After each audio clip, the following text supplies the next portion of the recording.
It was Christmas Eve 2023, and I was excited to spend the night wrapping gifts for my daughter, Lily.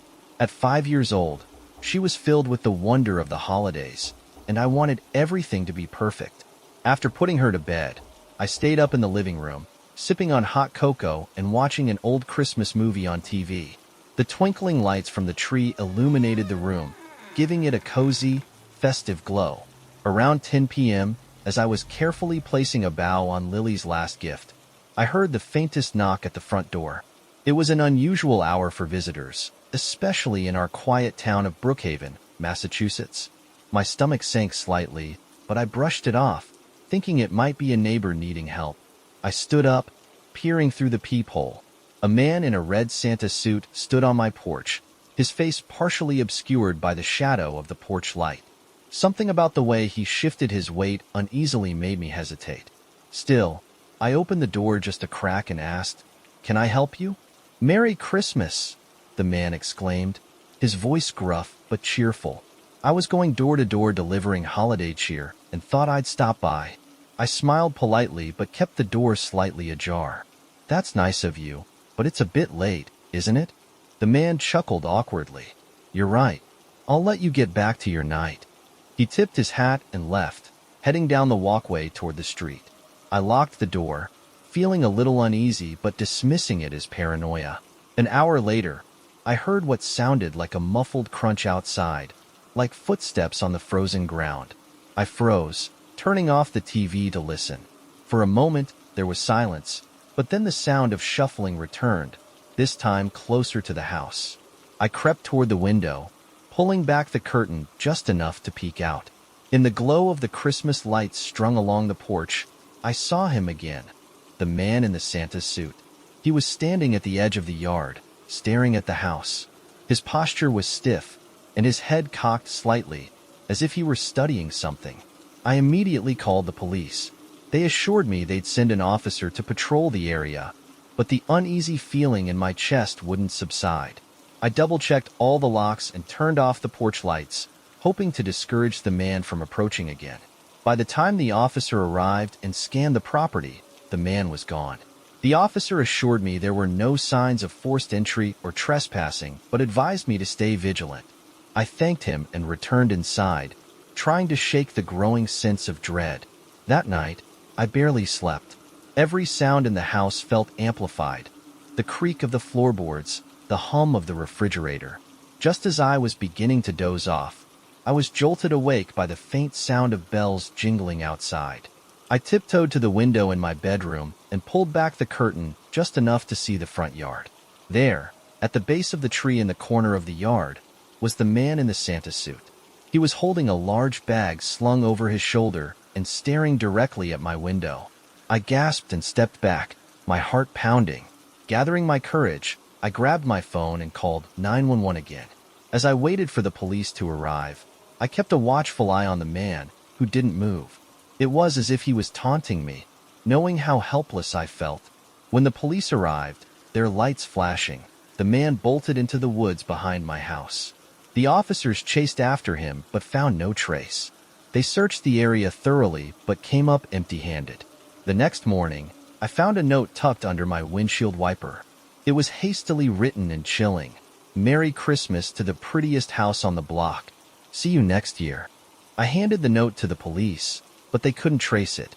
To this day, I don't know who that man was or what he truly wanted, but I can't look at Santa suits the same way anymore. It was late December in 2023, and I was house-sitting for my older sister Jessica while she and her family visited relatives in Maine. Her home was a beautiful two-story colonial nestled on the outskirts of Fox Hollow, New York. Surrounded by thick woods on three sides, the property had a cozy yet eerie charm, especially in winter. I wasn't thrilled about spending Christmas alone, but I needed the extra cash, and Jessica's golden retriever, Max, was the perfect company. The first few nights were uneventful. I spent my time binge-watching Christmas movies, baking cookies, and snuggling with Max by the fireplace. The snowstorm started on December 27th, painting the world outside in pure white. It was peaceful at first, but as night fell, the silence became unnerving. No cars passed by, no distant sounds of neighbors. just the oppressive stillness of the storm. Around 9 p.m., I was in the kitchen pouring myself a cup of cocoa when Max suddenly perked up. His ears shot forward, and a low growl escaped his throat. He bolted to the front door, barking and pawing at it like he wanted out. Startled, I looked outside but saw only the snow-covered driveway and the faint glow of the porch light. I tried to calm Max down, brushing off his behavior as a reaction to an animal outside. Still, his unusual aggression made me uneasy. To be safe, I went around the house, double-checking the locks on every door and window. Max eventually settled down, but I couldn't shake the feeling that something was off. I even texted Jessica, jokingly asking if the house was haunted. She didn't reply, likely asleep after a long day of travel. As I was about to head upstairs for bed, the motion sensor light in the backyard flickered on. My pulse quickened. Gripping a flashlight, I walked to the sliding glass door that overlooked the yard. At first, everything seemed normal. The yard was blanketed in snow, and the trees stood still against the night sky. But then, at the edge of the woods, I noticed a figure standing perfectly still. They were wearing a dark coat and a red scarf, their face obscured by shadows. For a moment, I thought it might be a neighbor, though the nearest house was half a mile away. But something about their posture, rigid and unnervingly motionless, made my stomach churn. "Hello?" I called out, hoping for a harmless explanation. The figure didn't move. They just stood there, half hidden by the trees. A cold dread washed over me as Max began growling again, his nose pressed against the glass door. I backed away slowly, pulling the curtain shut. My mind raced with possibilities. Maybe it was just a hunter or a lost hiker, I told myself, though I knew how unlikely that was. I tried to distract myself with a movie, but every little sound made me jump. Around midnight, as I was dozing off on the couch, I heard it, a faint tapping sound. My eyes shot open, and Max immediately started barking. The sound was coming from the sliding glass door. Heart pounding, I crept into the kitchen and peeked through the curtain. The figure was back, standing closer this time, their face still hidden. "Who's there?" I shouted, trying to mask my fear. There was a pause, then a low, gravelly voice responded, "I'm looking for my dog. Have you seen it?" My blood ran cold. His tone was calm, almost rehearsed, like he was trying too hard to sound casual. "No," I called back.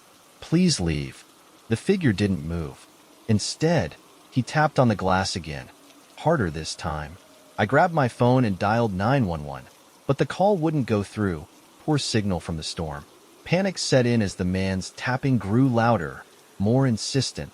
Suddenly, he slammed his hand against the glass, making Max bark ferociously. I backed away, praying the door would hold. After what felt like an eternity, the man finally stepped back. I watched as he turned and trudged into the woods, disappearing into the darkness.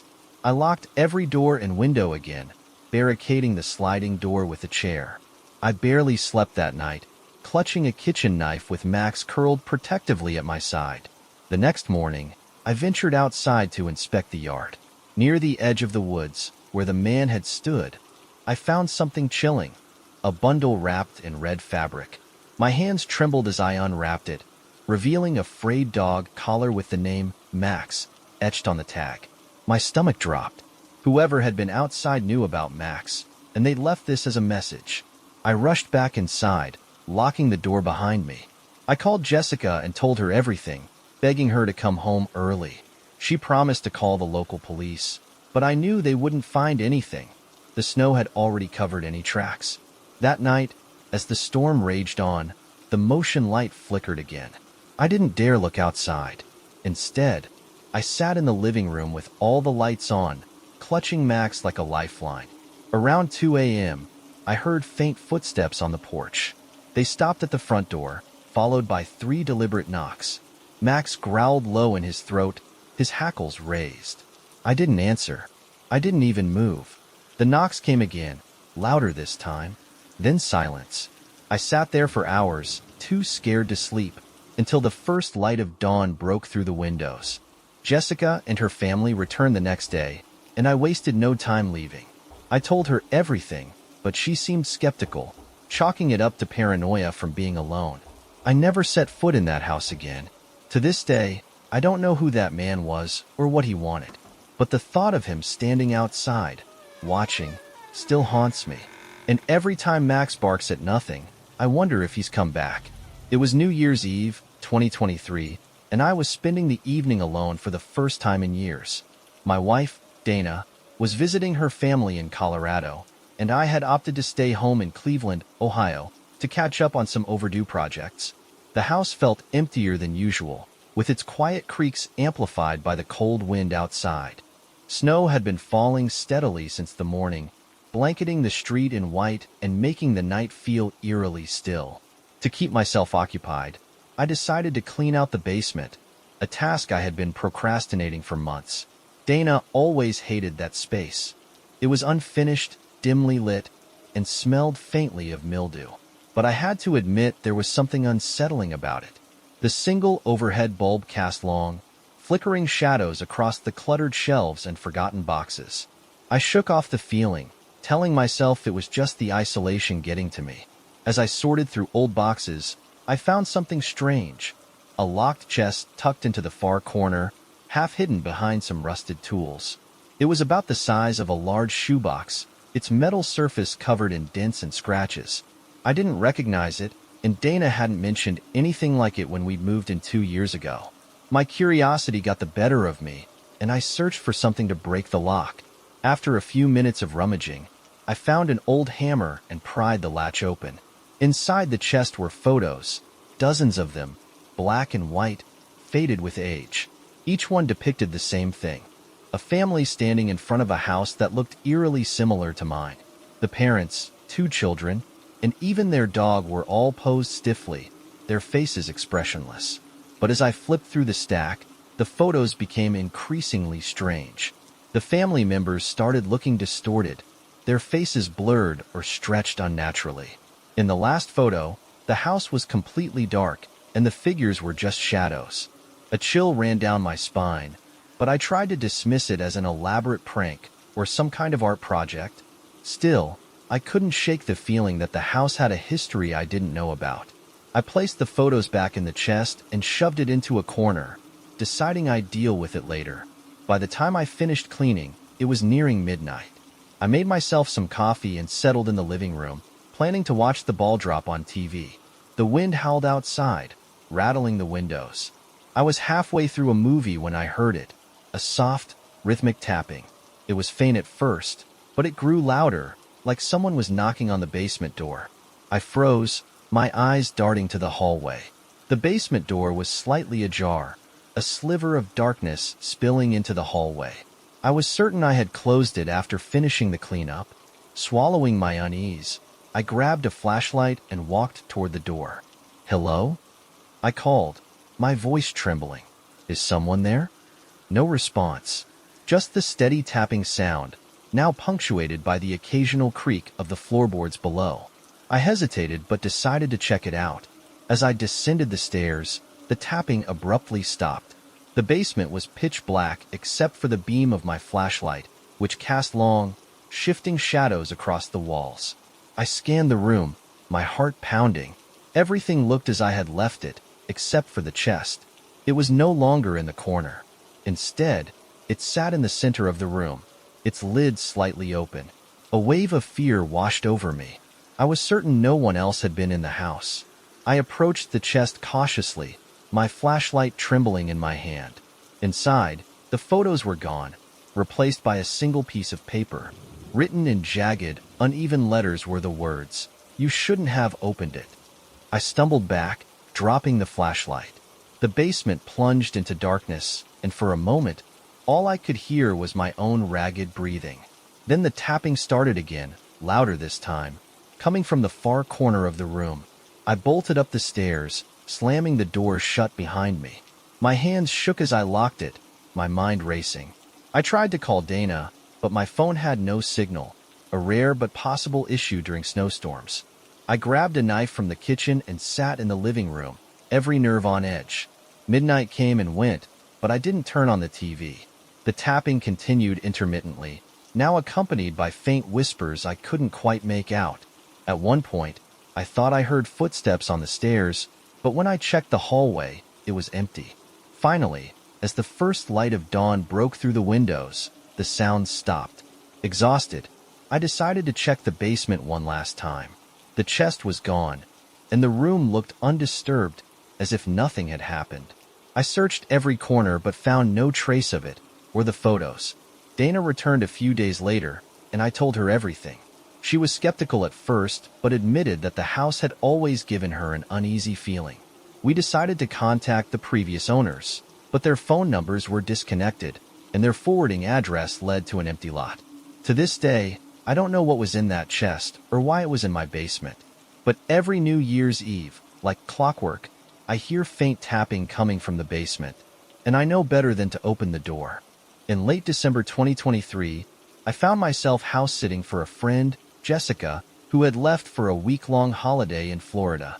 She had a charming old home in upstate New York, tucked away at the edge of a dense forest. It was the kind of house you describe as cozy during the day, but unnervingly silent at night. I didn't mind, though. It was an easy gig, just me, her 2 cats, and the promise of a quiet New Year's Eve. The first 2 nights passed uneventfully. I spent my time watching movies, scrolling through social media, and occasionally stepping outside to enjoy the crisp winter air. On the 3rd night, however, things began to feel off. It started with small noises, the sound of something shuffling against the windows or creaking floorboards when I knew the cats were asleep upstairs. I chalked it up to the house settling in the cold or branches brushing against the windows. But then, around midnight, the cats began behaving strangely. They sat in the hallway, staring intently at the back door. Their tails were puffed up, and every so often, they'd hiss or let out a low growl. Curious and a little spooked, I went to check the door, half expecting to see a stray animal or tree branch swaying in the wind. Instead, I saw footprints, bare footprints. They started just beyond the edge of the porch and led away into the woods, disappearing into the snow-covered trees. My stomach tightened as I realized how fresh they looked. The snow around them hadn't begun to melt or harden. Whoever had been out there must have walked by only minutes ago. I locked the door and double-checked all the windows, telling myself it was just a neighbor playing a prank. Still, I couldn't shake the feeling of being watched, and the cats refused to leave their post by the door. The following day, I woke up to find the footprints were back. This time, they led up to the living room window. I hadn't heard anything during the night, and yet, someone, or something, had come close enough to press their face against the glass. I could see faint smudges on the window pane, as though someone had been breathing against it. I debated calling Jessica, but I didn't want to ruin her trip over what could still be a prank or my imagination running wild. Instead, I decided to be proactive. That afternoon, I ventured into the woods with a flashlight and a baseball bat, determined to find the source of the footprints. The snow was deep and untouched except for the tracks. They were erratic, weaving between trees, sometimes doubling back toward the house. About 50 yards in, I found something that made my blood run cold. A small, makeshift shelter made of branches and tarps. Inside were empty food wrappers, a dirty blanket, and, most disturbingly, a Polaroid photo of Jessica's house, taken from the backyard. It was recent. The snow-covered roof in the picture was identical to how it had looked that morning. I didn't stick around to investigate further. I ran back to the house, heart pounding, and locked every door and window. That night, I couldn't sleep. The cats continued to act strangely, hissing and growling at the slightest sound. I kept the bat beside me, my ears straining for any noise that seemed out of place. Around 2 a.m., the power went out. The sudden silence was deafening, the hum of the refrigerator and the furnace replaced by the howl of the wind outside. I grabbed a flashlight and tried to calm myself, telling myself it was just the storm affecting the lines. But then I heard it, a slow, deliberate knock on the back door.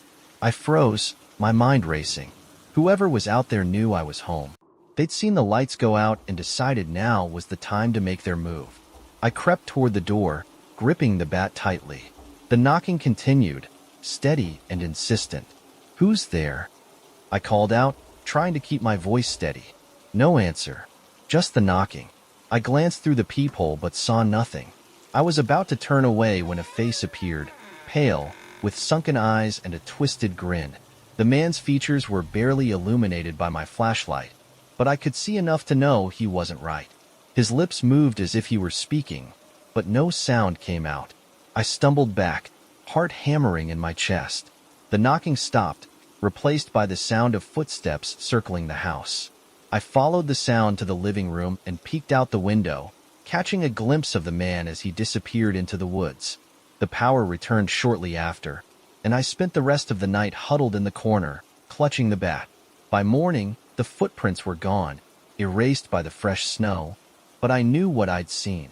I called Jessica and told her everything, begging her to come home early. She assured me she'd contact the police, but when they arrived, they found nothing. The shelter in the woods was empty, and the photo was gone. Jessica decided to install security cameras after she returned, but she said the house felt different after that.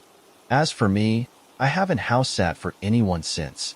And every New Year's Eve, when the wind howls and the snow falls, I can't help but wonder if the man is still out there, waiting for his next opportunity.